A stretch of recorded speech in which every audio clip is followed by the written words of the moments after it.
Baik, betul. Oke. Mari satukan hati Bapa di dalam nama Yesus yang bertahta di surga. Kami mengucap syukur sore ini, biarlah kami mau belajar apa yang Kau sampaikan firman-Mu lewat hamba-Mu. Biarlah firman-Mu memberkati kami, menjadikan kami serupa segama dengan Engkau, dan seturut dengan kehendak-Mu. Bapa, pimpin terus urapi hamba yang tidak ada apa-apanya dengan kuasa roh-Mu. Pimpin kami, tuntun kami, biarlah kami mengerti apa yang Engkau sampaikan ini, menjadikan dibukakan, dan kami pun juga menjadi para pelaku firman dan menjadi apa yang seperti Engkau mau, Bapa. Terima kasih, Bapa. Biarlah firman-Mu mengalir begitu bagi kami semua yang hadir yang di Zoom ini. Berkati juga internet, apapun namanya jaringan, Engkau berkati. Kami percaya Engkau campur tangan dalam segala hal untuk mendatangkan kebaikan bagi kami semua. Terima kasih Bapa, kami menyerahkan waktu ini kepada tangan-Mu hanya di dalam nama Tuhan Yesus kami mengucap syukur dan berdoa haleluya. Amin. Amin. Terima kasih Pak Encu. Saya mengucapkan shalom kepada Bapak Ibu sekalian. Selamat berjumpa kembali di dalam ruang belajar Kafruta di TIW Indonesia. Saya berdoa Bapak Ibu sehat-sehat, Bapak Ibu tetap semangat melayani Tuhan, belajar mencari kebenaran. Hari ini saya mohon maaf, sebenarnya yang akan membawakan materi sebenarnya Bapak Daud dengan materi integritas, tetapi dikarenakan beliau ada halangan pelayanan pekerjaan di Jakarta, sehingga beliau tidak dapat memberikan materi pada hari ini. Dan saya akan memberikan materi kepada Bapak Ibu sekalian. Materi ini cukup lumayan berat, tapi saya percaya Bapak Ibu diberi kemampuan Tuhan untuk menangkap, untuk dapat menerima dan mengerti rahasia kebenaran firman Tuhan. Nah, materi yang berat ini saya berdoa agar mudah. Oleh sebab itu saya nanti membuka percakapan dua arah ya Bapak Ibu. Nanti ke depan pertemuan ini sebanyak 10 kali paket pertemuan dalam bagian yang pertama untuk bisa mengerti bagaimana tentang biografi Alkitab. Di dalam flyer yang saya bagikan, di situ ada foto buku. Sebenarnya saya setelah menulis buku tentang Alkitab dan biografi, dan hari ini saya ingin membagikan kepada Bapak Ibu sekalian. Mungkin Bapak Ibu telah menerima atau membaca bukunya, mari kita bersama-sama mempelajari lebih dalam lagi. Saya mohon izin untuk share screen.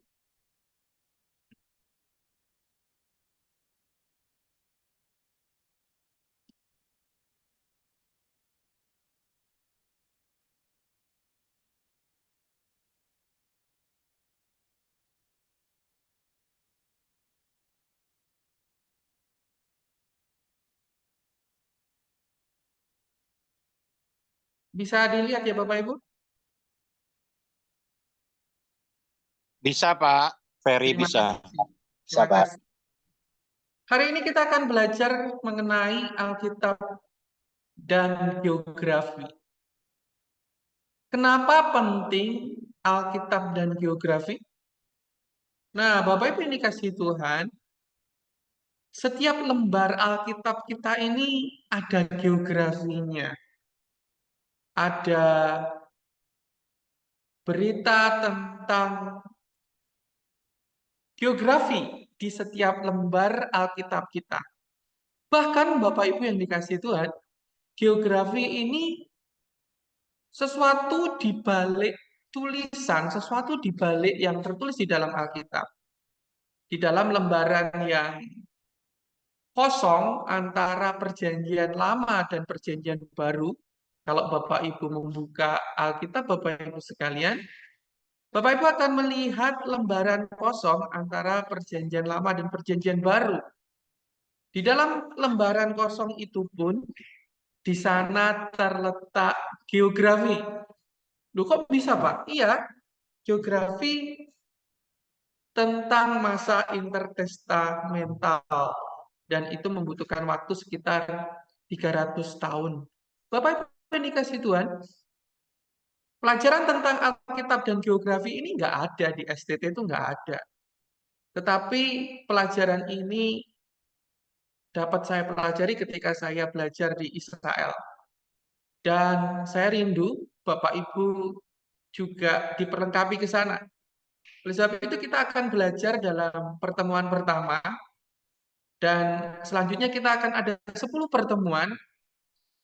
Saya harap ini adalah bagian yang pertama. Ini pelajaran yang cukup sulit. Di sini kita akan memainkan banyak item. Memainkan pemikiran kita, memainkan kemampuan kita berimajinasi untuk kita dapat memasuki Alkitab dari berita para penulis yang sesungguhnya. Nah, apa itu geografi? Kenapa geografi itu penting bagi Alkitab? Nah, ini akan kita pelajari secara lebih mendalam. Geografi adalah ilmu yang mempelajari ciri-ciri bumi dan hubungannya dengan manusia serta lingkungan. Ilmu geografi adalah sebuah ilmu yang diperkenalkan kepada kita ketika kita mungkin anak SMA, ketika kita mungkin pelajar di high school begitu Bapak Ibu.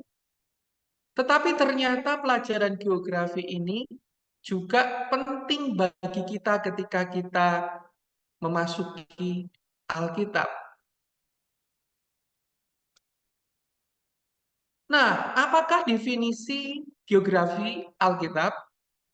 Definisi dari geografi Alkitab adalah sebuah studi tentang tempat, tentang lokasi, tentang kondisi fisik, berita yang ada di dalam Alkitab. Memang Alkitab kita ini bukanlah suatu berita yang murni secara historis atau secara struktur, tetapi di situ tetap ada historis, di situ tetap ada memainkan cerita-cerita, memainkan lambang-lambang dan berbicara tentang pesan.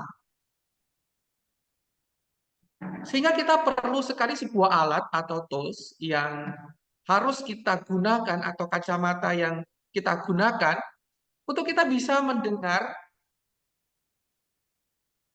apa yang terjadi di balik narasi, apa yang terjadi di balik peristiwa, sehingga kita bisa mengambil ajaran yang terkandung secara penuh dari teks yang ada di dalam Alkitab.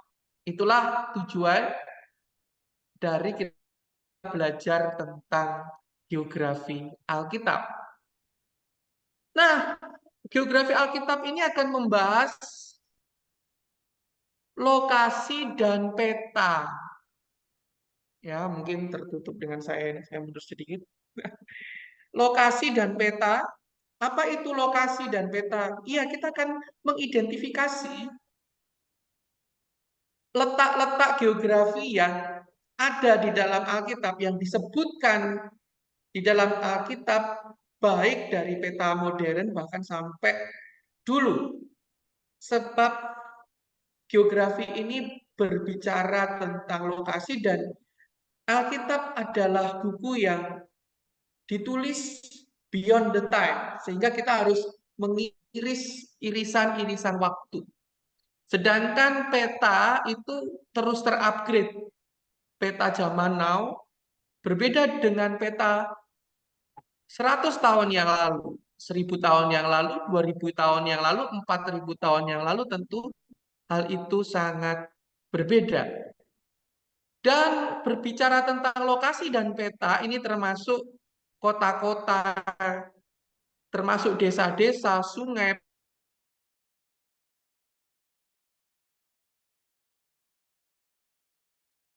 pegunungan, segala tempat yang disebutkan dalam narasi Alkitab. Apa pengaruhnya terhadap berita yang ada di sana? Sebab setiap lembar Alkitab kita di sana ada yang disebut geografi.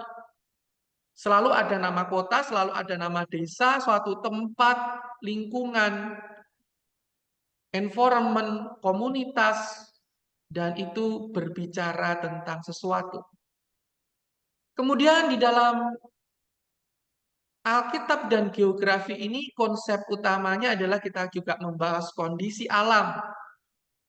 Bagaimana kondisi alam dari tanah negeri perjanjian? Bagaimana iklimnya? Bagaimana topografinya?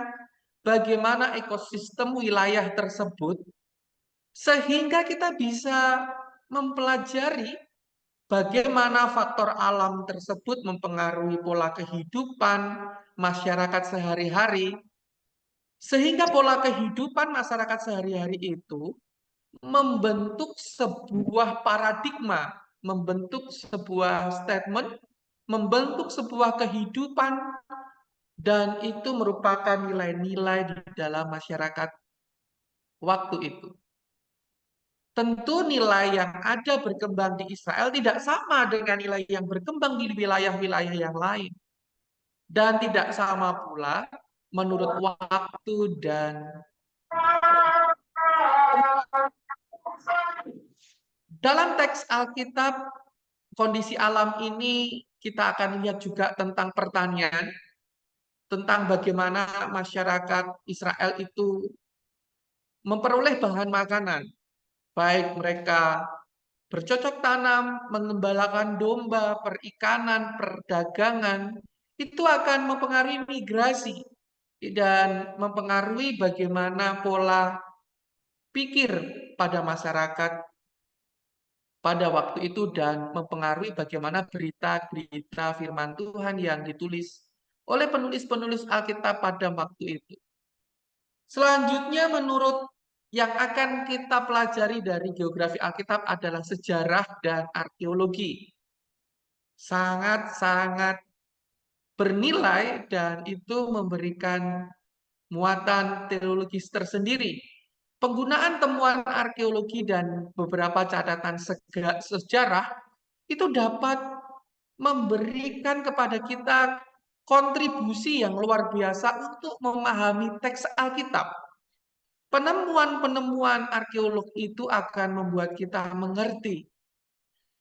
Kadang Alkitab kita ini tidak bisa dibaca atau menggelembung, tidak terkoneksi antara teks satu dengan teks yang lain.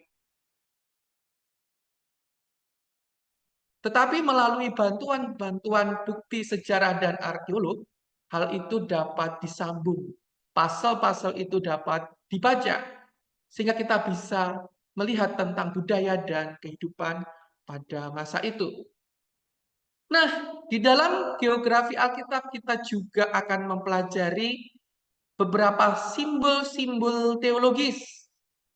Kita akan menganalisa bagaimana lokasi-lokasi tersebut memiliki simbol-simbol tertentu dan bagaimana simbol-simbol itu berbicara arti makna teologis.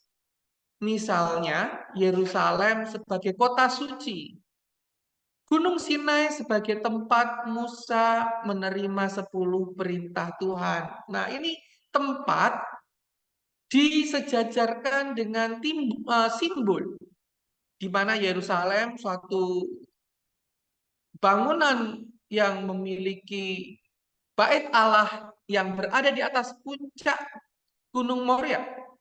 Dan Gunung Sinai adalah tempat di mana Musa menerima 10 perintah Tuhan. Jadi kayak seperti ada simbol garis-garis merah, benang-benang merah yang akan kita runtut bersama-sama. Geografi juga berbicara tentang rute-rute perjalanan. Kita akan merekonstruksi bagaimana rute-rute perjalanan dilakukan oleh tokoh-tokoh Alkitab. Seperti bagaimana Abraham berjalan dari Ur menuju tanah Kanaan. Kemudian bagaimana Eksodus, bagaimana orang Israel kembali dari Mesir menuju tanah perjanjian. Bagaimana Paulus di dalam perjalanan. Alkitab kita ini berbicara selalu masalah perjalanan. Oleh sebab itu, jalan-jalan yang dilalui juga tentulah berbicara sesuatu hal. Sebagai contoh bagaimana Maria yang sedang mengandung 3 bulan, dia harus berjalan dari suatu tempat, yaitu Nazaret, menuju Hebron. Nah, kita juga akan melihat bagaimana perjalanan yang dilalui oleh Maria, dan mungkin kita akan duduk di pinggir jalan sambil menganalisa apa yang terjadi. Dan itu akan membuat suara narasi-narasi Alkitab itu keluar daripada teks-teks yang akan kita pelajari. Dan kita juga mempelajari bagaimana hubungan antara wilayah.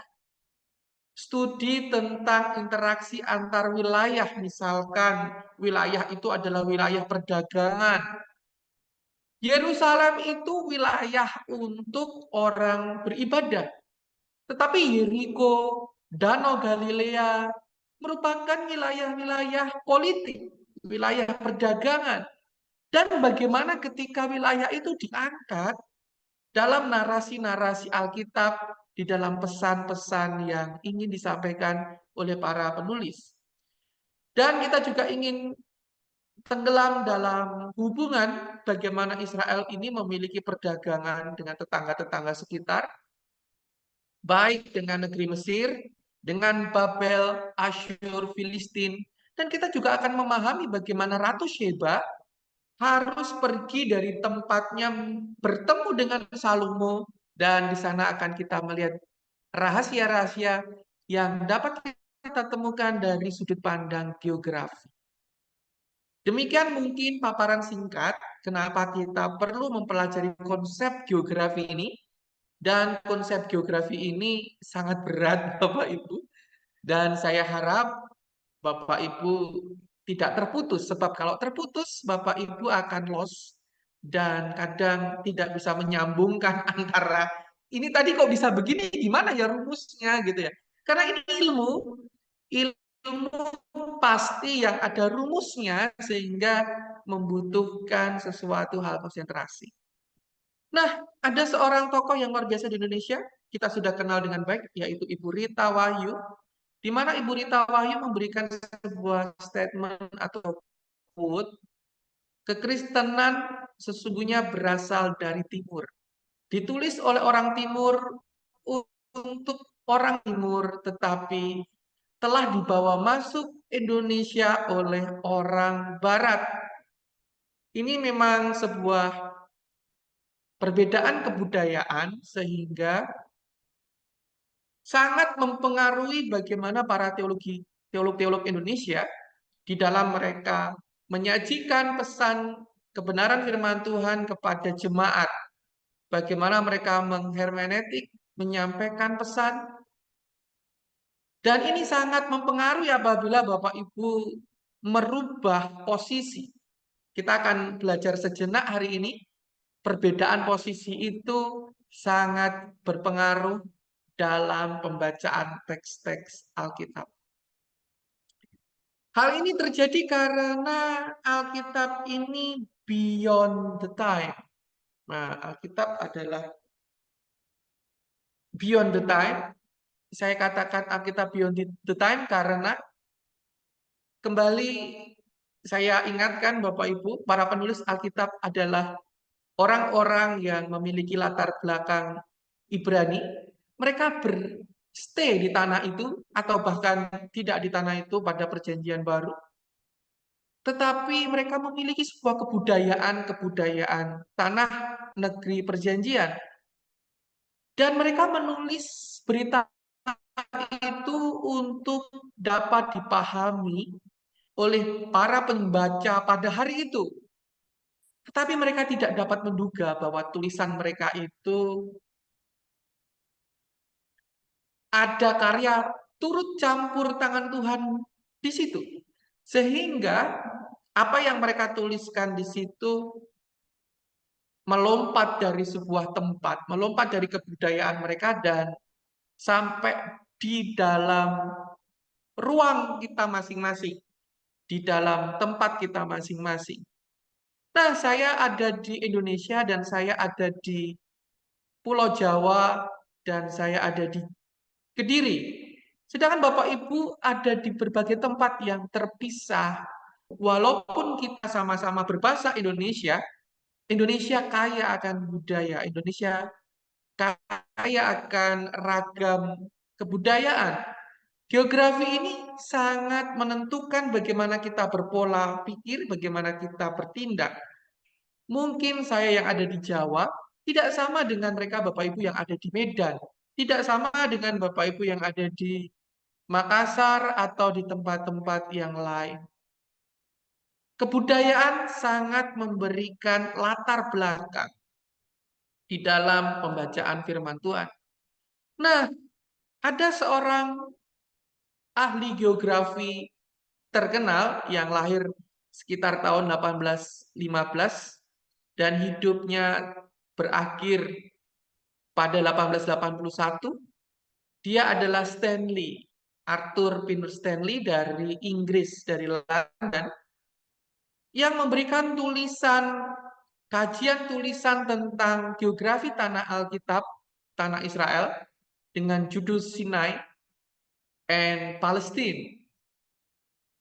Di situ dia memberikan sebuah quote bahwa mustahil untuk tidak terkesan akan keselarasan yang konstan antara catatan sejarah dan geografi alam dari Perjanjian Lama maupun Perjanjian Baru.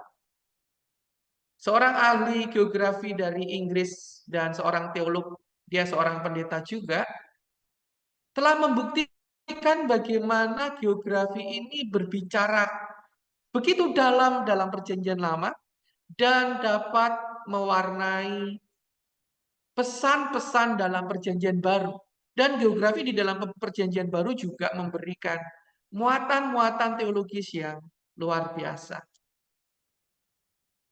Saya ingin berpraktek ria di sini, berpraktek ria, dan saya mohon Bapak Ibu bisa berinteraksi.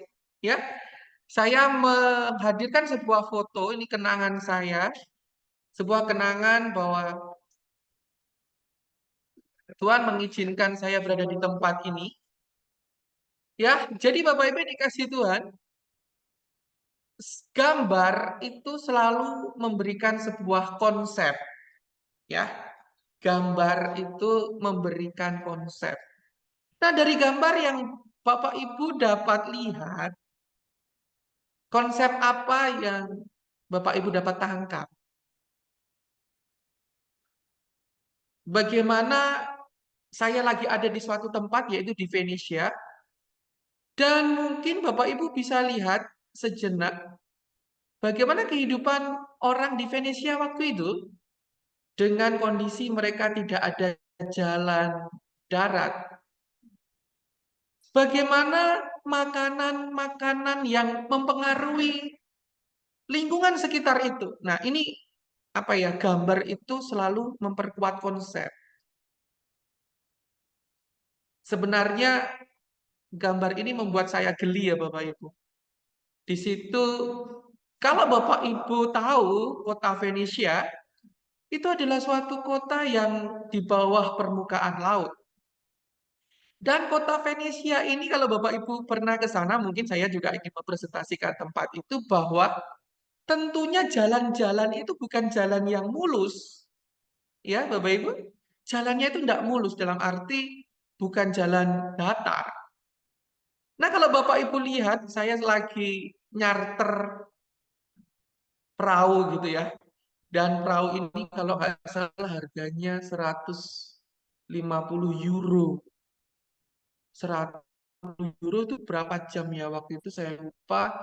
Antara 2 jam kalau nggak salah saya diajak keliling. Itu 100 euro atau 150 euro saya lupa.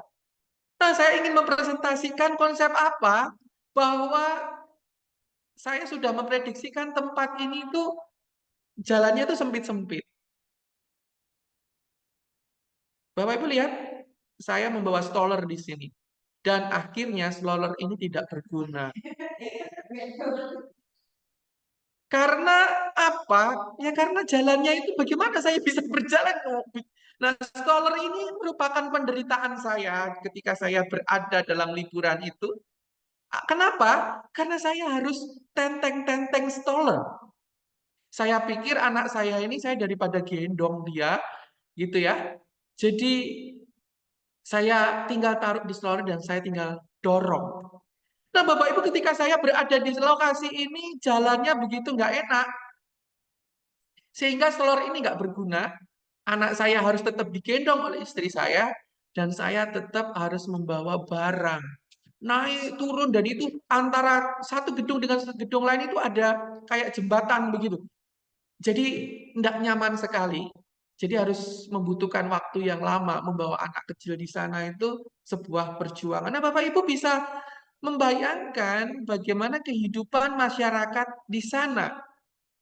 Bagaimana mereka itu makannya kayak apa?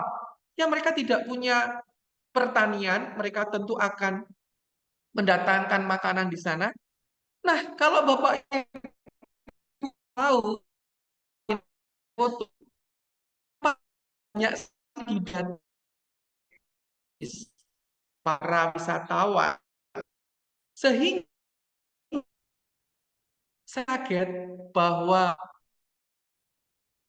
ini apa ya, yang mengendarai ini bukan nakoda. Kalau nakoda kan perahunya besar ya. Iya, ini bukan kapal, cuman perahu getek gitu ya.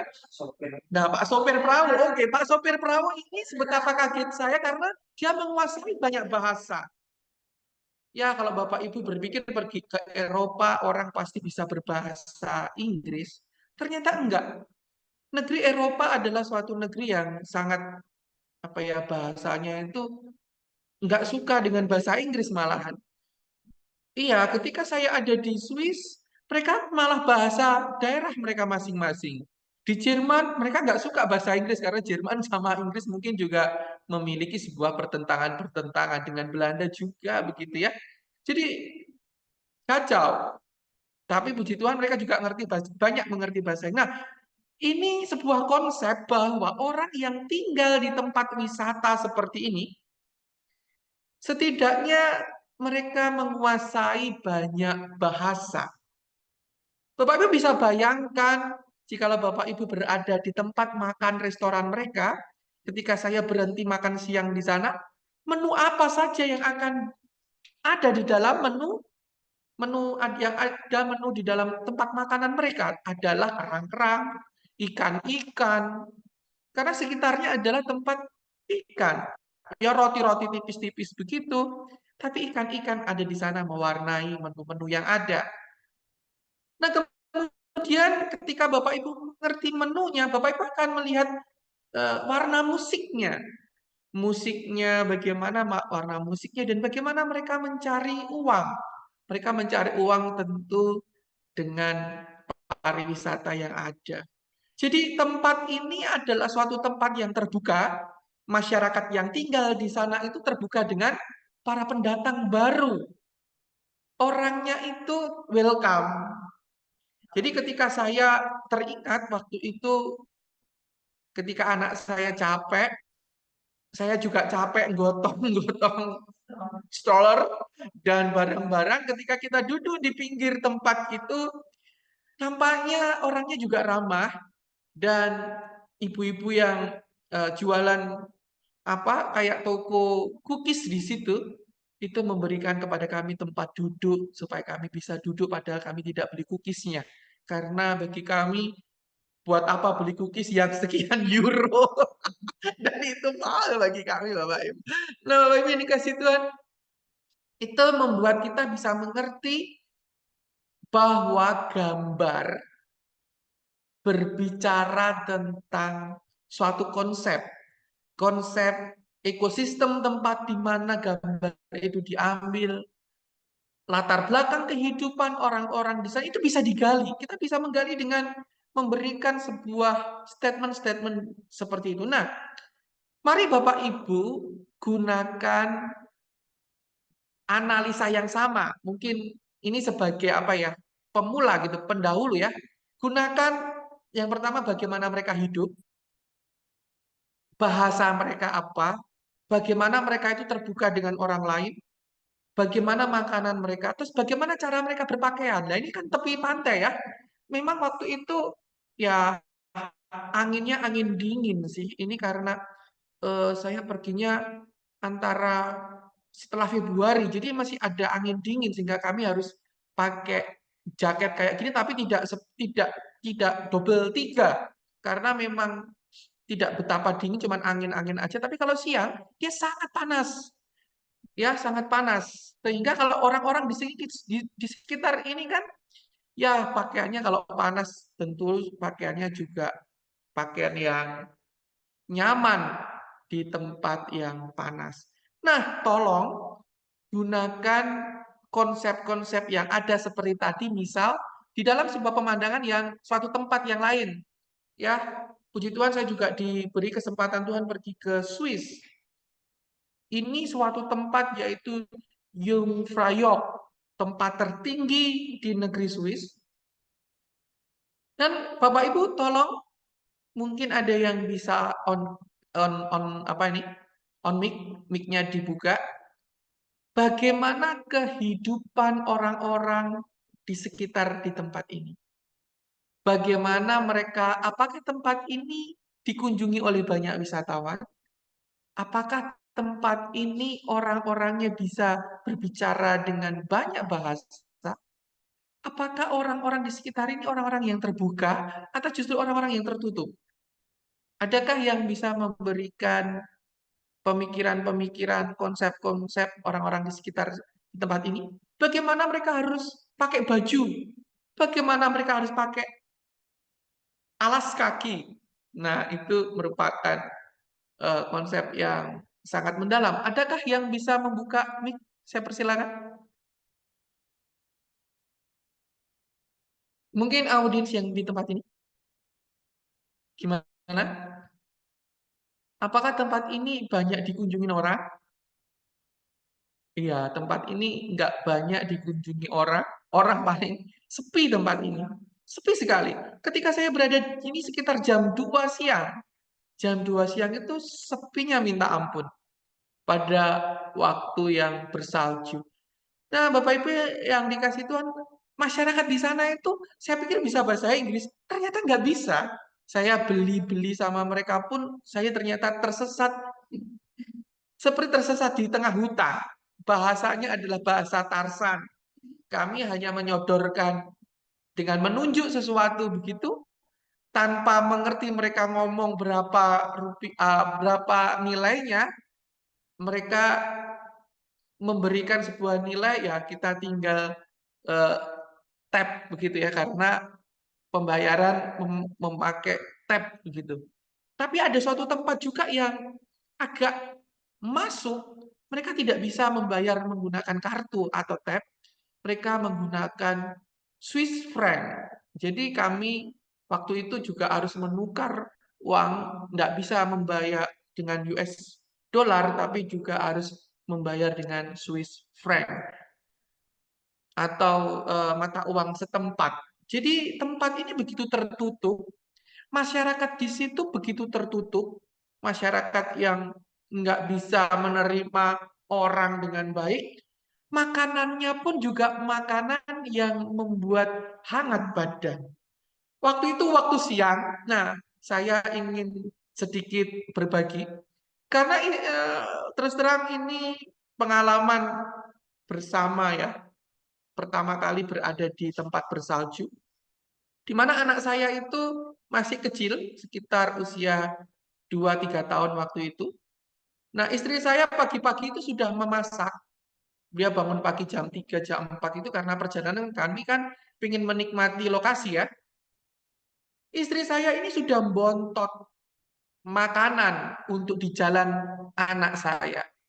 Dan luar biasa Bapak Ibu, ketika kami hendak makan makanan tersebut, makanan kepada anak saya, karena saya berhenti di suatu tempat depot begitu, di train station ada seperti kafe begitu, kami pesan makanan. Dan kami terkejut, makanan yang dibuka dan mau dihidangkan kepada anak saya itu sudah beku. Sudah sangat beku karena ternyata tempatnya itu tempat biasa. Istri saya cuma bawa Tupperware di situ dan tidak bisa dikonsumsi sama anak saya karena ya itu ditanteng pakai tas biasa begitu dan di situ dinginnya kami harus pakai baju berlapis-lapis. Dan tertawalah kami di sana, akhirnya kami juga harus memberikan beli roti kayaknya. Kami nggak yakin anak kita kenyang dan ya kita cuma ngasih susu-susu saja yang di situ ada. Dan itu pengalaman bagaimana makanan di sana ekstrim ketika kami order, ternyata makanannya aneh. Dan makanannya apa? Makanannya kebanyakan adalah daging-daging mentah. Waktu itu adalah seles-selesan. Ada daging sapi yang sudah diasinkan sekian lama begitu. Juga ada jadi seles-seles daging dan keju-keju, baik keju kambing, keju kuda kalau nggak salah itu ada sih. Pokoknya satu paket kita nyoba kan 35 Swiss franc waktu itu kita beli kalau nggak salah ya. Nah, karena harganya mahal, mau nggak mau saya menghabiskannya. Istri saya nggak doyan, tentu anak saya nggak doyan. Kami hanya membelikan sebuah susu untuk anak saya dan es krim karena roti juga tempat itu. Jadi makanan begitu asing di sana. Nah, ini pola dan konsep. Ya, kalau Bapak Ibu melihat gambar, Bapak Ibu akan lihat, oh masyarakat di sana seperti itu. Lingkungannya di sana seperti itu. Nah, ini setiap gambar, setiap lokasi itu ada konsepnya masing-masing.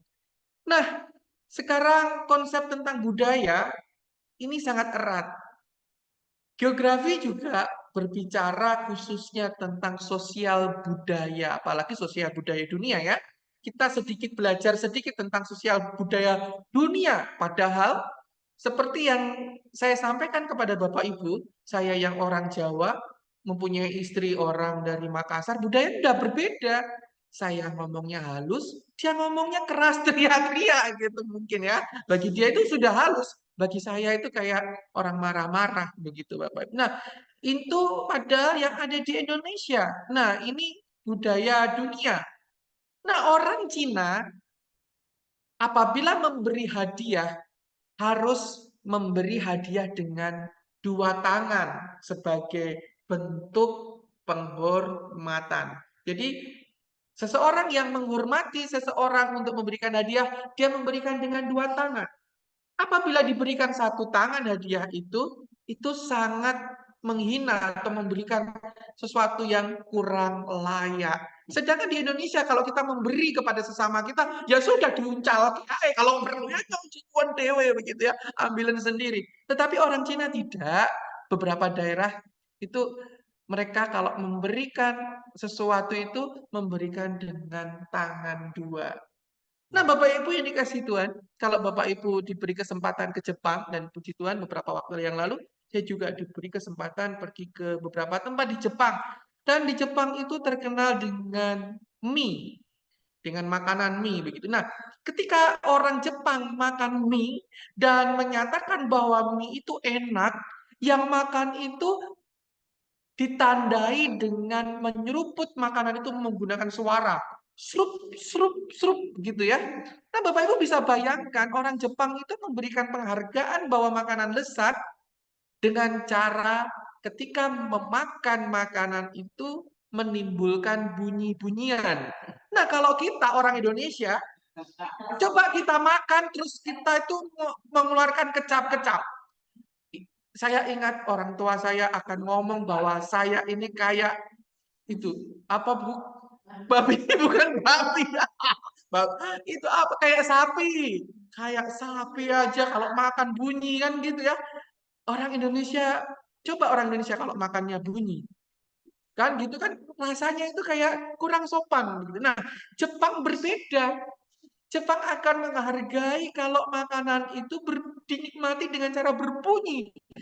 Itu mewujudkan bahwa memberikan apresiasi kepada koki yang menyajikan bahwa makanannya sangat enak. Dan kemudian ada kebudayaan yang berbeda juga, yaitu kebudayaan yang di Brasil. Di mana orang Suaranya Brasil apa, Ferry? ketika bertemu dengan orang-orang selalu berpelukan, selalu cipika-cipiki. Orang Brasil itu ingin memberikan sambutan hangat kepada orang-orang yang baru dikenal dengan memberikan ciuman dan pelukan. Nah, berbeda dengan orang Indonesia. Bayangin Bapak Ibu kita yang ada di Jawa ini, yang ingin memberikan apresiasi kepada orang yang baru dikenal dengan mencium pipi kanan dan pipi kiri. Marah, begitu ya. Karena tidak dikenal, kok sudah cipika-cipiki. Tetapi orang Brasil enggak. Justru itu memperlihatkan penerimaan, welcome, open. Nah, ini perbedaan kebudayaan, Bapak Ibu yang dikasih Tuhan. Kebudayaan di Arab Saudi juga berbeda. Di Arab itu mereka seringkali memisahkan tempat antara pria dan wanita dalam lingkungan sosial pertemuan. Ya, wanita suruh duduk di sebelah kanan, pria suruh duduk di sebelah kiri. Mereka semuanya selalu terpisah. Jadi ada sebuah konteks yang konservatif di mana dalam lingkungan-lingkungan publik wanita dan laki-laki sangat-sangat dipisahkan. Itulah sebabnya mungkin ya, mohon maaf, kadang orang Arab itu kalau di luar Arab kalau melihat wanita gitu kayak kuda yang dilepas gitu ya. Mereka itu tidak ada pemisah, sementara mereka selalu dipisahkan antara wanita dan laki-laki. Nah, ketika mereka tidak berada pada lingkungan itu, ya mereka kayak terlepas daripada kungkungan. Nah, juga orang Amerika Serikat. Di Amerika Serikat menjadi sebuah hal yang biasa dan mungkin sebuah keharusan jikalau kita setelah kita pergi ke restoran, setelah kita menikmati makanan di sana memberikan tips. Dan tipsnya itu lumayan besar loh Bapak Ibu. Sampai 20% dari total tagihan.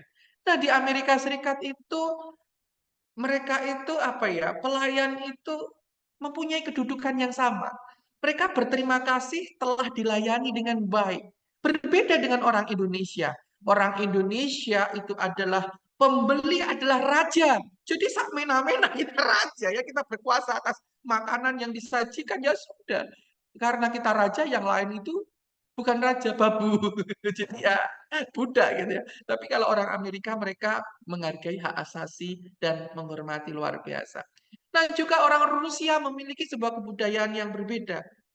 Rusia itu suka memberi bunga. Tetapi apabila memberi bunga, berilah sebuah bunga dengan jumlah yang ganjil jikalau itu untuk memberikan penghargaan.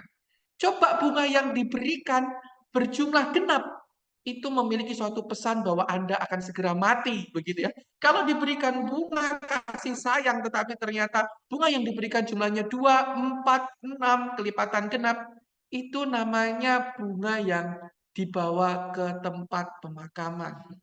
Nah, berbeda kebudayaan inilah yang menyebabkan kita harus mengerti. Kita ini di Indonesia, apalagi budaya dari Alkitab kita, itu tidaklah sama. Ya, Bapak Ibu yang dikasih Tuhan. Hal inilah yang menyebabkan para teolog-teolog Indonesia kadang membawa kebudayaannya sendiri untuk membaca Alkitab. Jadi Alkitab ini harus menurut kebudayaannya kita sendiri. Sedangkan Alkitab itu sebenarnya punya kebudayaan sendiri. Ya, itulah Bapak Ibu yang dikasih Tuhan. Jadi miss akan berita firman Tuhan itu sendiri. Nah, kita ini menyampaikan firman Tuhan, kita ini hari ini kita belajar akan firman Tuhan. Maksud saya kita hari ini belajar ilmu-ilmu untuk mendalami firman Tuhan karena kita semua ini adalah para pemberita-pemberita firman Tuhan. Kita adalah utusan-utusan Tuhan. Nah, ketika kita membawakan firman Tuhan, oh ya, karena kita membawakan firman Tuhan, saya mengingatkan ya Bapak Ibu sekalian yang harus S1, S2, S3, jangan lupa tugas akhir, tesis, dan disertasinya segera dikerjakan. Nah, ketika Bapak Ibu dalam pelayanan Bapak Ibu harus menyampaikan firman. Ketika Bapak Ibu mengerjakan tesis, disertasi, tugas akhir, di situ ada lokus. Di mana penelitian Bapak Ibu, di mana firman Bapak Ibu harus menjadi jawaban bagi orang, bagi lokus, bagi tempat di mana Bapak Ibu melayani. Ya, ketika Bapak Ibu melayani firman Tuhan, Bapak Ibu mesti tahu audiensnya, di mana Bapak Ibu berbicara orang umum, kaum muda, kaum wanita, manula, atau di daerah manapun. Nah, kita ini seringkali mempersiapkan diri untuk mengerti lokus lawan bicara kita. Kita seringkali itu terfokus, kita mau ngomong sama siapa, ngomongnya bagaimana agar mereka mengerti, agar mereka mengerti. Nah, Bapak Ibu yang dikasih Tuhan, bukankah kita juga harus belajar dengan baik bagaimana latar belakang dari apa yang kita hendak sampaikan. Firman Tuhan ini yang kita hendak sampaikan itu latar belakangnya bagaimana? Sehingga kita menjadi pembawa firman yang benar. Kenapa saya sampaikan begitu? Karena pembawa firman bilang A, tapi kita bilang B kepada orang yang kita lawan. Jadi kadang kita memiliki persepsi kita sendiri, memasukkan ide-ide dari luar ke dalam firman. Padahal firman itu sudah memiliki pesan yang ada di dalam di situ yang ditulis oleh penulis-penulis Alkitab di dalam kebudayaan-kebudayaan mereka. Seringkali kita membawa kepada kebudayaan kita. Nah, apa itu nanti contohnya ya? Nanti kita akan bersama-sama melihat. Anda tidak dapat mengeluarkan apa yang tidak ada dalam kantong Anda. Ini sebuah quote yang saya suka, Bapak Ibu. Kalau kantong Bapak Ibu isinya uang, ketika Bapak Ibu hendak payment, uang itu sudah ada di dalam kantong, Bapak Ibu bisa mengeluarkan. Tapi kalau di dalam kantong Bapak Ibu tidak ada uang, dan Bapak Ibu harus mengeluarkan uang dari kantong Bapak Ibu, ya apa yang akan dikeluarkan? Orang tidak ada isinya. Oh Pak, saya bawa kiris. Oh ya bisa kalau ada kiris ya. Oh ya bisa bawa kartu bisa. Tapi kalau kartu kirisnya nggak ada isinya, apa yang mau dikeluarkan? Sama Bapak Ibu. Kita ini harus mengisi diri kita dengan pemahaman-pemahaman para penulis, mengisi diri kita dengan firman, kebenaran-kebenaran firman, sehingga ketika Roh Kudus memencet tombol itu untuk disampaikan kepada audiens, itu akan keluar. Itu akan keluar, dan yang dikeluarkan itu nggak salah, gitu loh. Yang dikeluarkan itu sesuai dengan isi daripada pesan itu sendiri.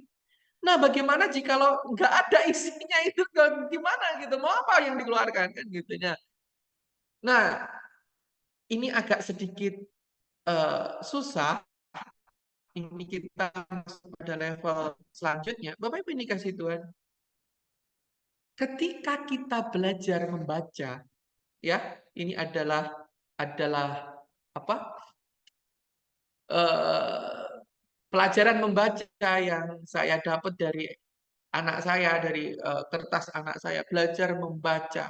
Bapak Ibu amati baik-baik bagaimana ketika kita semua ini diprogram untuk membaca.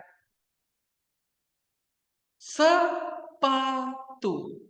Ya, kita belajar membaca sepatu. Ketika ada tulisan sepatu, kita diperlihatkan gambar sepatu. Ketika kita melihat gambar sepatu, image sepatu, di dalam otak kita ini sudah ada tulisan sepatu. Ketika kita membaca tulisan sepatu, di otak kita ini ada gambar sepatu. Paham ya Bapak Ibu? Ketika kita membaca tulisan celana, Di otak kita sudah ada gambar celana. Ketika kita membaca kereta, di otak kita sudah ada gambar kereta. Ketika kita melihat kereta, kita sudah punya kerangka bagaimana tulisan kereta. Nah, dalam belajar membaca, kita ini memasukkan program. Jadi di dalam otak kita kayak kantong, memasukkan program komputer, ya dipanggil. Nah, ketika dipanggil, kalau ada keluar, kalau nggak ada, nggak bisa keluar. Apa artinya? Coba saya mau memanggil sesuatu hal yang tidak ada dalam otak Bapak Ibu. Murano. Murano. Hah? Ada ada ada yang memiliki gambar Murano di dalam otak Bapak Ibu sekalian? Enggak ada kan? Nah, itu sebuah tulisan. Bapak Ibu bisa menulis Murano, tetapi image enggak ada. Murano adalah lokasi kota kecil yang berada di sebelah Venesia, dan kota Murano itu memiliki gambar, rumah itu memiliki warna cat masing-masing, dan di kota Murano itu ada chapel atau katedral yang menyimpan replika kain yang mengusap wajah Yesus, ya macam-macam ya di sana, tapi itu yang saya sebutkan. Nah, ketika Bapak, karena saya pernah ke sana, jadi saya pernah memasukkan itu ke dalam otak saya. Tetapi itu tidak ada di otak Bapak Ibu yang belum ke sana, maksud saya gitu kan. Nah, Bapak Ibu juga bisa memanggil sesuatu yang tidak ada dalam otak saya. Nah, ketika program itu dijalankan, kalau nggak ada isinya, tidak pernah dimasukkan ke dalam otak, ketika hal itu dipanggil, ya nggak ada. Tapi ketika kata Murano itu dipanggil dalam otak saya, langsung imajinasi. Saya pernah ke sana, saya jalan-jalan di sana, gimana rasa makanannya. Di sana itu dijual kue kecil-kecil begitu ya, yang rasanya manis juga nggak manis, asin juga nggak asin kan gitu ya. Eh, nggak jelas bagi saya. Nah, Bapak Ibu, ini kasih Tuhan itu akan terpanggil dalam memori saya, tetapi tidak dalam memori Bapak Ibu. Itulah yang saya sebut konteks geografi. Ketika kita membaca Alkitab, karena memang kita ini lahir di Indonesia, bukan di negeri Alkitab, sehingga ketika teks itu dipanggil, dia nyebut suatu tempat, dia nyebut sesuatu hal, oh nggak ada, kita nggak ngerti Bapak Ibu. Ini Alkitab ngomong apa ini? Ya karena nggak ada di sini. Ketika dipanggil tuh nggak ada, karena memang belum pernah dimasukkan. Nah, dalam geografi ini kita akan memasukkan, mungkin mendekati apa yang ada di dalam pemikiran mereka. Ini adalah Profesor Cindy Packer, profesor di dalam Israel Bible Center. Kan biasanya saya mempresentasikan Eli Lisorkin Eisenberg, Profesor Eli. Tetapi untuk pengajar geografi Alkitab, profesornya yang mengajar adalah Profesor Cindy Packer. Dan profesor ini memiliki sebuah quote yang saya harap Bapak Ibu ingat baik-baik quote ini, dan quote ini adalah dasar kita belajar Alkitab dan geografi. Saat kita membaca, kita sedang melihat bukan hanya huruf, tetapi gambaran-gambaran dalam pikiran. Kita membayangkan apa yang kita baca. Betul ya? Bagaimana jika gambaran-gambaran itu salah? Nah, gambarnya salah. Kalau gambarnya salah, itu namanya teologinya ya. Nilai dari teologi yang disampaikan tidak tepat. Itu bahaya. Sangat bahaya. Oleh sebab itu, geografi membuat kita untuk kita bisa sedikit maju. Bukan berarti saya ngomong bahwa teolog Indonesia semua salah. Tidak, Bapak Ibu, tidak. Tetapi di sini kita akan belajar memperlengkapi lebih dalam lagi. Nah, kita akan belajar bersama-sama Lukas 19 ayat yang keempat. Lukas 19 ayat yang keempat, Bapak Ibu. Saya akan bacakan bersama-sama dan mari tolong jujur. Jujur ya. Dari tadi kok nggak ada yang ngomongnya, orang-orangnya ada tuh. Oh, ada tuh orang. Hadir Pak, hadir. Ada ya? Ada Pak, ada. Oke. Ada Saya Pak, ada. menyimak, Pak. Saya Terima kasih. menyimak. Terima kasih. Terpesona. Lukas Terpesona, Pak. 19 ayat yang keempat. Lukas 19 ayat yang keempat. Maka berlarilah ia itu Zakeus. Lukas 19 berbicara tentang Zakeus. Ia mendahului orang banyak. Kita mengenal bahwa Zakeus itu orangnya pendek. Ya, ketika Bapak Ibu membaca, maka berlarilah ia. Lalu imajinasi di dalam otak Bapak Ibu kan melihat orang berlari. Ia mendahului orang banyak, lalu ia memanjat pohon ara untuk melihat Yesus yang akan lewat di situ. Ya, apa makna teologisnya dari nukilan ayat ini? Mari saya persilakan mungkin Bapak Ibu yang dikasih Tuhan.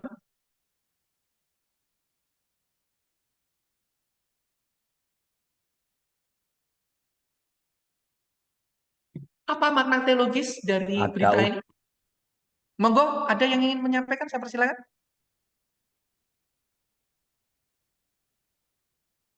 Ya.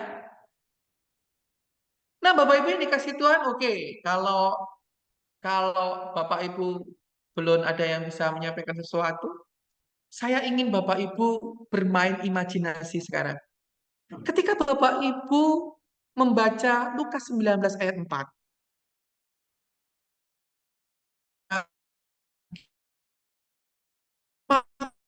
ia daun memanjat pohon ara.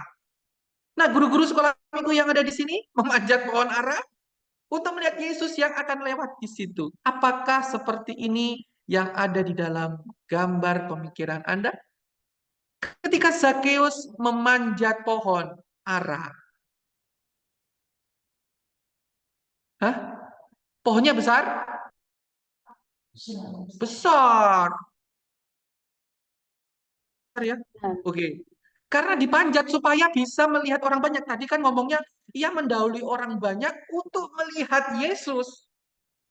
Betul ya? Tujuan Zakeus karena dia si pendek, dia ingin melihat Yesus yang dikurumuni orang banyak. Sehingga dia harus berlari memanjat pohon.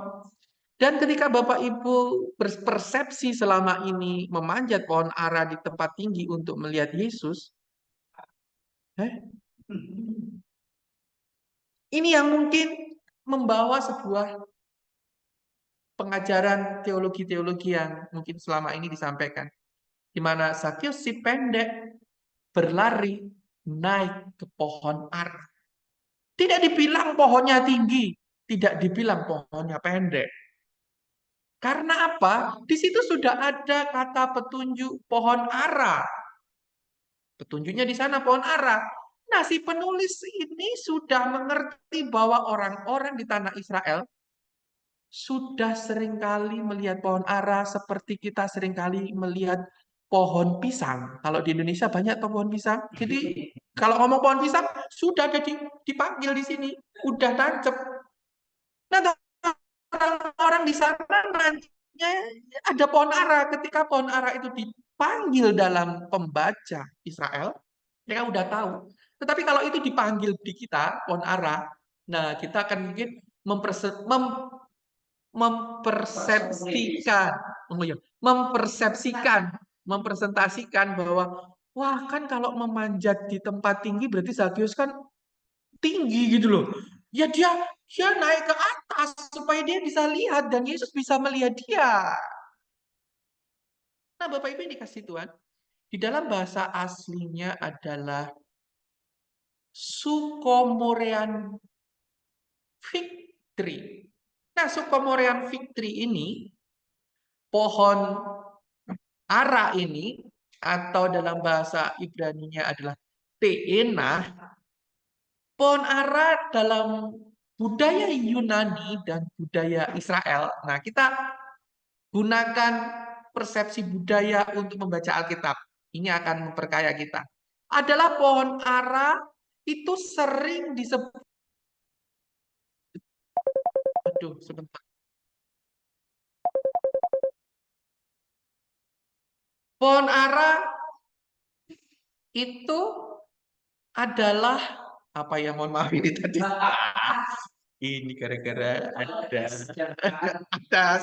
iklan ya. Nah, pohon ara itu dalam konteks orang Yunani dan Israel seringkali disebut dalam konteks kesejahteraan dan berkat ilahi. Ya, ini konteks budaya. Pohon ara kok konteksnya kesejahteraan dan berkat ilahi. Ya, saya nggak tahu. Ini saya dapatkan juga dari sumber Israel di sana. Saya lihat pasti, oh, makna pohon ara itu berkonteks kesejahteraan, berkonteks tentang berkat ilahi. Nah, kita baca lagi konteksnya ini di dalam Lukas. Berlarilah ia ke depan dan ia ingin naik ke atas pohon ara.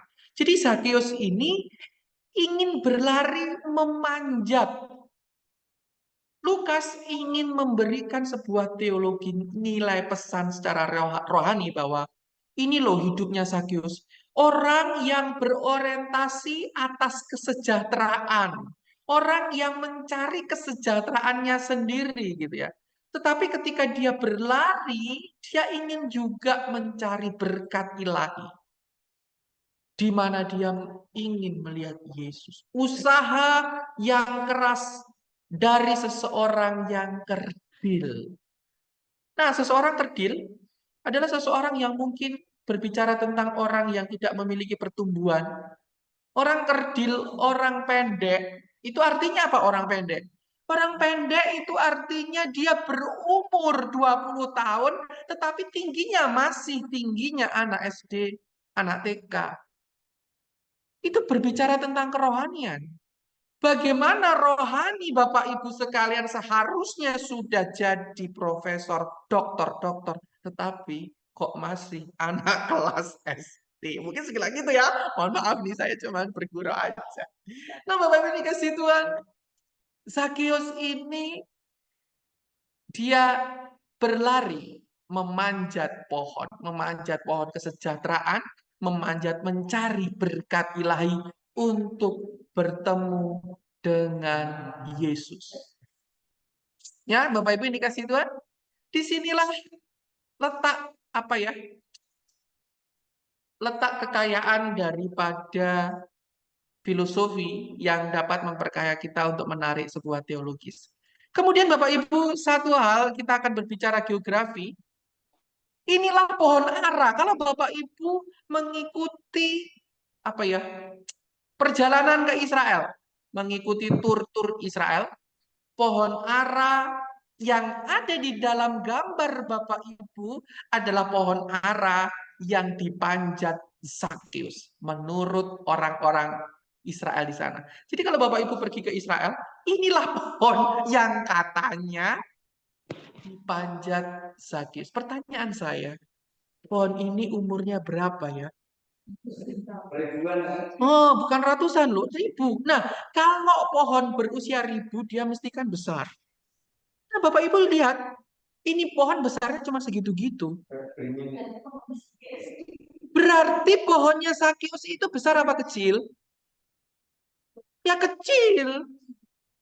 Bukannya tinggi, tapi pohonnya kecil. Karena memang pohon ara itu adalah jenis pohon yang kecil. Dia kecil hingga sedang, dia nggak gede-gede banget gitu loh. Kalau Bapak Ibu ada di Indonesia hari ini buah ara itu buah tin gitu loh. Pohon tin. Pohon tin. Tin itu buah ara. Bapak Ibu tahu pohon tin? Nah, pohon tin itu kan nggak gede-gede amat juga. Nah, memang kalau mungkin ada jenis tertentu, tapi Bapak Ibu lihat ini.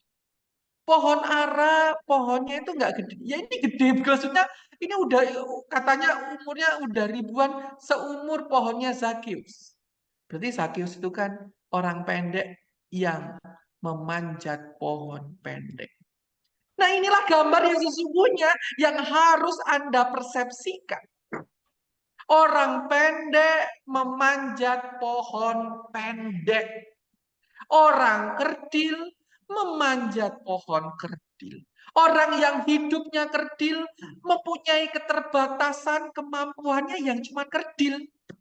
Mau apa orang kerdil? Ketika uangmu tinggal kerdil 100.000, mau apa dengan uang 100.000 kerdil? Gak bisa apa-apa. Ketika kita cuma punya sepeda, mau apa? Mau bisa keliling-keliling? Nggak bisa. Mau keluar kota? Nggak bisa. Punyanya cuma sepeda. Orang pendek memanjat pohon pendek. Keterbatasan. Tetapi di situ Zakheus menunjukkan sebuah keterbatasan. Walaupun dia terbatas, mencari Tuhan dengan keterbatasannya. Berusaha dengan segala keterbatasannya. Kelemahannya dia ingin menjumpai Yesus. Dan si kerdil itu melakukan hal besar. Memecahkan kekerdilan, membagi-bagi kekerdilan ke seluruh orang banyak. Nah, ini memperkaya, memperdalam dalam berita firman Tuhan. Bapak Ibu, ini kasih Tuhan. Ini adalah fungsi dari geografi. Dan nanti banyak hal yang mengejutkan Bapak Ibu ya. Pasti. Dan itu akan membuat Bapak Ibu tertarik akan firman Tuhan yang ternyata tidak sesederhana dari yang Anda baca. Nah, satu lagi kita akan membaca Mazmur 23 ayat yang kedua. Ya, ini sebuah Mazmur yang tidak asing, Mazmur yang sangat dicintai oleh seluruh anak-anak Tuhan, komunitas Kristen yang mungkin sedang di dalam kesusahan dan kesedihan. Ketika kesedihan, air mata menangis, ayat yang dikuatkan adalah Mazmur 23. Ya, Tuhan adalah gembalaku, takkan kekurangan aku. Ia membaringkan aku di padang yang berumput hijau. Oke, mainkan imajinasi Bapak Ibu sekalian ketika Bapak Ibu membaca sebuah mazmur. Ia membaringkan aku di padang yang berumput hijau. Ia membimbing aku ke air yang tenang. Bapak Ibu hidup di mana? Di Indonesia. Indonesia itu suatu geografi yang dikatakan ijo royo-royo. Apa? Jamrut Katulistiwa, Loh Jinawi, apa? Gemak Ripah, Loh Jinawi. Itulah yang ada di dalam pemikiran Bapak Ibu. Ketika Bapak Ibu meminta berkat kepada Tuhan agar Loh Jinawi lah itu. Loh Jinawinya sudah di sini. Rumputnya. Coba Bapak Ibu mainkan dalam pikiran. Ia membaringkan aku di padang yang berumput. Kayak gini kan hijaunya? Wah, suasananya. Ya, bayangannya kayak gitu semuanya. Aduh, hijau, rumputnya hijau. Nah, Mazmur 23 itu adalah sebuah pesan yang berbicara antara gembala, tugasnya gembala kepada domba. Nah, kalau rumputnya sedemikian banyak, gembala ngapain? Tidur ongkang-ongkang. Jadi itu domba cuma dilepas doang dari dia tidur ongkang-ongkang. Aduh, males-malesan kan. Bawa bekal, itu di situ enak. Domba tinggal dilihat. Dan di dalam ekosistem yang memiliki hijau yang begitu luas, hewan yang memakan tumbuhan itu juga akan tersebar di mana-mana karena makanan ada di mana-mana. Sehingga binatang buas pun juga tersebar di mana-mana. Sehingga domba yang makan rumput ini tidak merasa terancam sebab binatang buasnya itu ada di mana jauh gitu loh. Binatang buasnya pun juga udah kenyang. nggak usah makan dombanya, dia udah kenyang. Di sana ada mungkin dia bisa makan rusa atau makan apa gitu ya. Di daerah-daerah gunung-gunung di sini pasti ada hewan-hewan juga karena makanannya banyak. Jadi semuanya banyak. Saya mau tanya, Mazmur 23 siapa yang nulis? Daud. Daud itu siapa? Penggembala domba. Dombanya berapa yang digembalakan?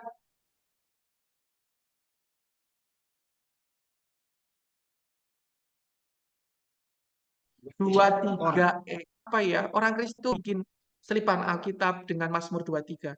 Ia membaringkan aku di padang yang berumput hijau. Wih, rumputnya itu, wah Tuhan, aku tuh mau setiap hari berkatnya penuh, ya. Rekening penuh, tagihan semuanya sudah dibayar. Semuanya enak, kita tinggal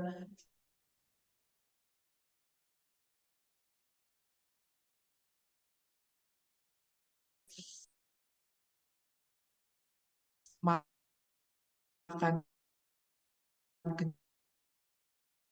kenyang di situ. Karena apakah domba begitu memperhatikan gembala? Ya karena ya gembala mungkin cuman giring masuk ke dalam tempat tidur doang kali ya. Iya, tempat tidur mungkin merawat bulu-bulu yang tebal. Di situ sudah ada air yang melimpah. Tidak diperlukan usaha keras. Tetapi Bapak Ibu yang dikasih Tuhan, negeri tanah Israel, tempat di mana Raja Daud mengubah Mazmur ini adalah seperti ini. Disinilah, di area seperti inilah Mazmur itu digubah. Tuhan adalah gembalaku. Di tempat yang panas, terik, kering, di tempat yang tidak ada air, dia menuntun kita. Di tempat di mana terik, dia menuntun kita. Dan ini adalah hijau yang sangat hijau. Ya, ini sudah hijau yang sangat hijau di tanah gersang waktu itu loh Bapak Ibu. Kalau sangat kering ya hijaunya nggak ada. Jadi apa yang terjadi jikalau makanan itu terkonsentrasi seperti ini? Kalau konsentrasi seperti ini, maka hewan-hewan pemakan tumbuhan itu akan mengelompok di mana ada rumput-rumput. Sehingga akibatnya apa? Kalau hewan pemakan tumbuhan mengelompok di satu tempat, hewan buas ini pun juga akan berdatangan. Sehingga di sini tugasnya gembala bagaimana? Apakah gembala bisa tidur enak? Enggak. Gembala akan membuat kerja keras. Gembala akan kerja keras selalu mencari tempat di mana ada rumput. Ya, harus ada rumput. Nah, sekarang di sini tugas para bukan rumput kering. Nah, begitu Bapak Ibu. Jadi Mazmur ini semakin keluar. Berapa banyak gembala sekarang menyajikan kepada jemaat rumputnya kering, dimakan atos, dielek selolotan. Waduh, ini orang banyak nggak ngerti selolotan ya. Mohon maaf, apa ya? Selolotan itu susah ditelan. Bapak Ibu seret. Nah, Bapak Ibu yang dikasih Tuhan, ketika kita berada di tempat di mana penulis Alkitab itu ada, itu akan menimbulkan sebuah suara yang sangat-sangat jelas. Bagaimana domba di tempat ini harus benar-benar konsentrasi kepada gembala. Ketika gembala berteriak, di sana ada serigala, di sana ada singa, di sana ada ular. Domba harus segera bergerak mengikuti arahan gembala. Tadi ini peran yang sangat-sangat erat yang harus ada dalam narasi itu. Gembala adalah sosok yang harus tahu di tempat di mana rumput itu habis. Ketika rumput itu habis dimakan kawanan domba, dia harus mencari lokasi-lokasi di mana lokasi yang bisa dimakan oleh domba. Itu artinya apa? Dombanya harus selalu mengintili gembala. Apa itu mengintili? Mengintili itu mengikuti, mengekori kemanapun sang gembala menuntun. Kalau rumputnya banyak di mana-mana, ya domba nggak usah mengintili gembala. Domba makan sendiri, domba cari makan sendiri bisa. Tetapi di tempat yang kering, di tempat seperti inilah Mazmur itu digubah. Tuhan adalah gembala. Ia membaringkan aku di rumput yang berpadang hijau. Hijaunya itu loh nggak hijau-hijau banget. Oleh sebab itu, coba lihat di dalam kehidupan rohani kita masing-masing. Tidak pernah Tuhan itu memberikan, ya mungkin ya pernah, kelimpahan yang melimpah-limpah-limpah. Enggak, semua itu cukup.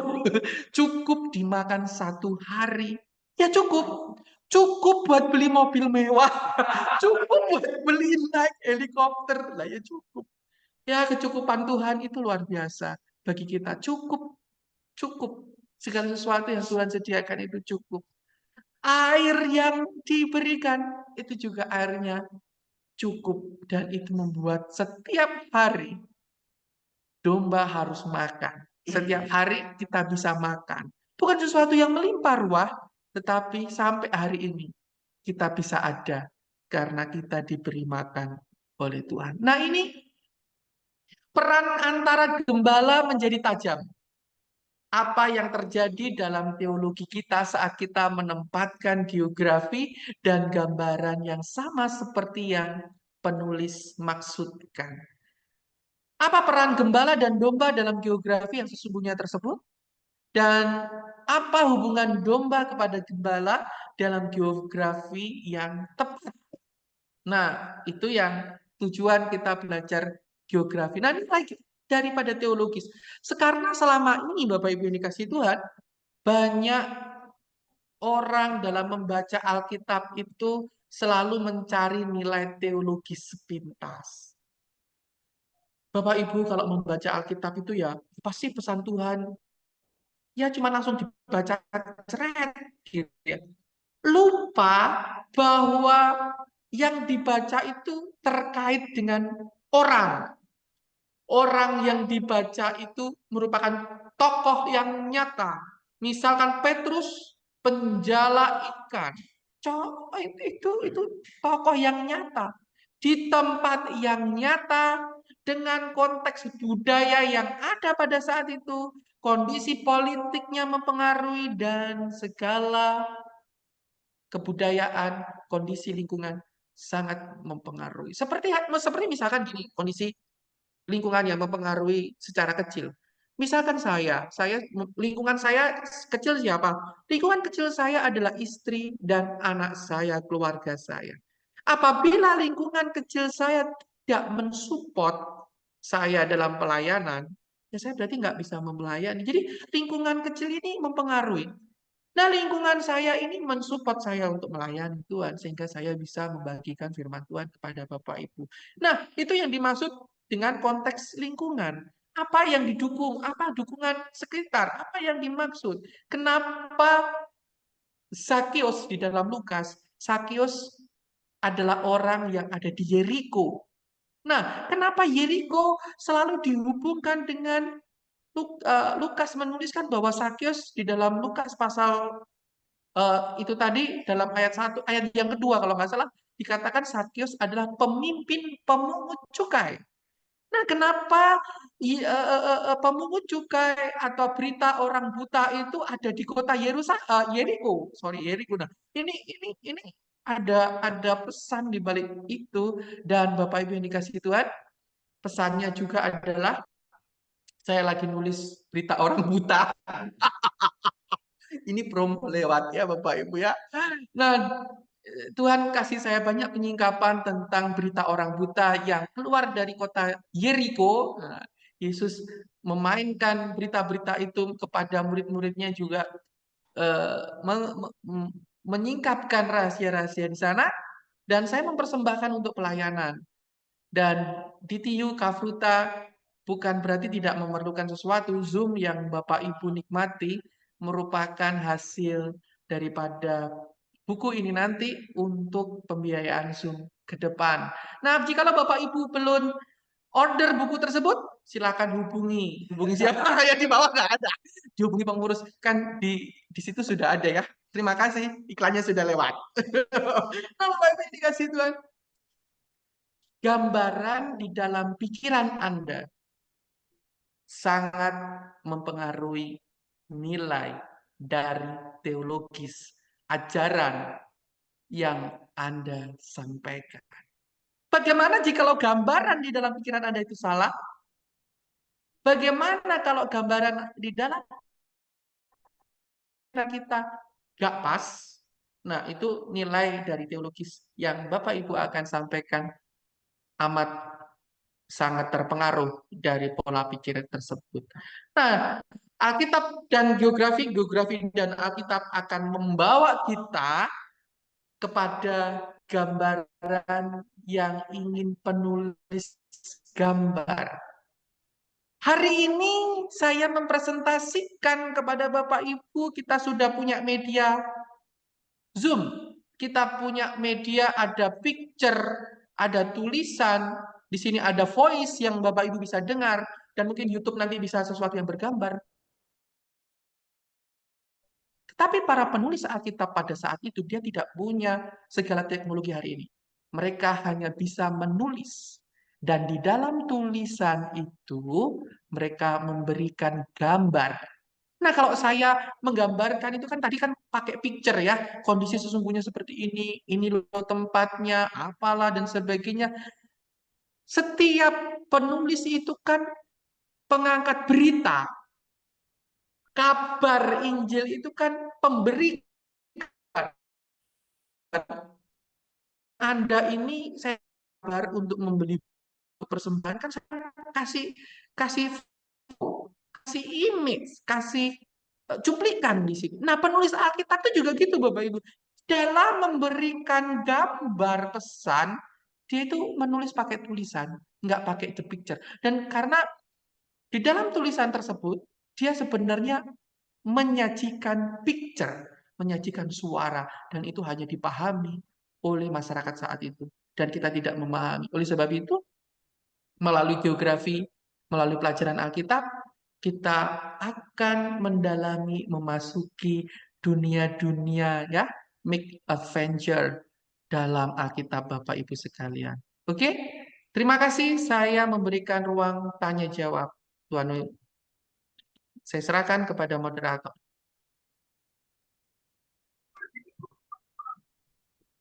Terima kasih.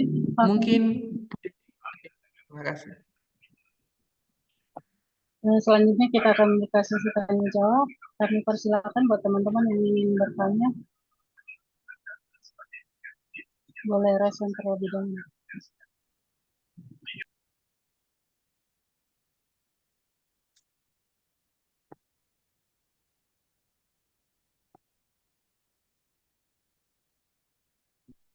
Ya, berarti 1 jam. 1,5 jam. Oke, mungkin kalau tidak ada, Bu, bisa ditutup aja. Jelas sekali, Pak. Oke, terima kasih, Pak Didi. Ya, nanti pada pertemuan selanjutnya, Bapak Ibu, kita akan memasuki geografi Alkitab, tanah negeri Alkitab. Kita akan menunjukkan apa saja. Terima kasih. Saya mohon doanya supaya kita terus diperlengkapi Tuhan, dan doa saya menjadi berkat buat kita semua. Oh, ada pertanyaan dari Pak Raymond. Saya persilakan Pak Raymond. Bukan pertanyaan sebenarnya, tapi ungkapan terima kasih karena saya baru tahu kalau pohon ara itu lambang kemakmuran. Ya, sama-sama Pak. Terima kasih. Oke. Nah, baik, saya serahkan kepada Ibu moderator. Saya persilakan. Terima kasih Pak Ferry. Jika sudah tidak ada lagi yang bertanya, selanjutnya kita akan menutup acara hari ini dengan berdoa yang dipimpin oleh Pak Didi. Kami persilahkan. Saya, Pak. Iya, Pak. Oke, saya matiin anunya nanti suka putus. Terima kasih atas semua yang Tuhan sudah berikan dalam hidup kami. Terima kasih hari ini kami boleh belajar tentang geografi Alkitab, tentang banyak hal yang sudah disampaikan oleh Pak Peri. Kami mendapatkan insight baru, kami mendapatkan pengetahuan baru, biar ini kami bisa bagikan kepada orang-orang di sekitar kami. Terima kasih Bapa. Kami menyerahkan hidup kami ke dalam tangan-Mu. Biarlah lewat hidup kami banyak orang diselamatkan. Lewat hidup kami banyak orang menemukan kebenaran. Dan lewat hidup kami nama Yesus dipermuliakan. Terima kasih Bapa. Demi nama Yesus kami berdoa dan bersyukur. Haleluya. Amin.